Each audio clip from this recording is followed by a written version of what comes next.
And you talked also that one of the starting points for working towards the advancement of men and women is a particular approach to this issue, which is rooted in a spiritual principle that Baha'is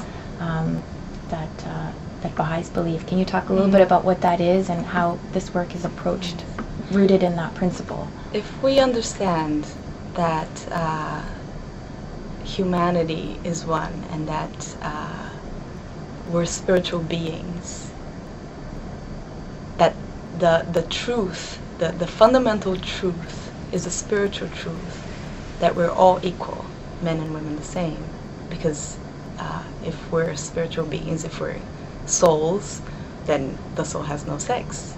So fundamentally, that is the truth. That's our starting point. So if we're all the same and we have these potentials that can be developed, well, in the material life we're men and women, but we have to socially work to make this spiritual truth become a social truth. So that's what, this empowerment process is all about.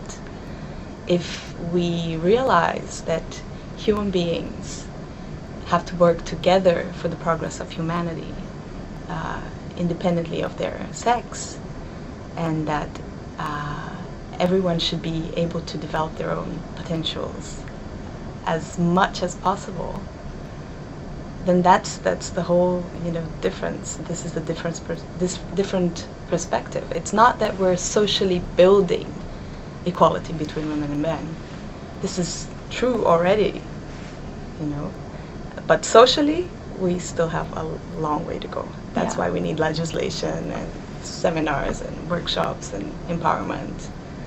And you've talked about how there are so many different organizations, different groups, different initiatives throughout Brazil which are tackling and working on this issue, and that Baha'is are one of many groups and people at the table who are trying to think together about how to help advance this. Can you talk a little bit about the nature of the collaboration with other members of society and government, and how it is that you're trying to be one of the proponents in advancing equality of men and women? Yeah, the way we've been working in Brazil is not that the Baha'is are coming in as the specialists, the people who know it all, It's been a learning process of learning to work together with different organizations, people from different backgrounds, and both from government and civil society, trying to find out how this dialogue can be set forth so that we can learn from each other and then actually make a difference. So I think one of the great things of the activities that we're doing at the national level in Brazil is that we can actually count on people from different organizations, different backgrounds, and have everybody sit together around the table to work together and consult about what would be the best solutions for our national scenario, our national situation.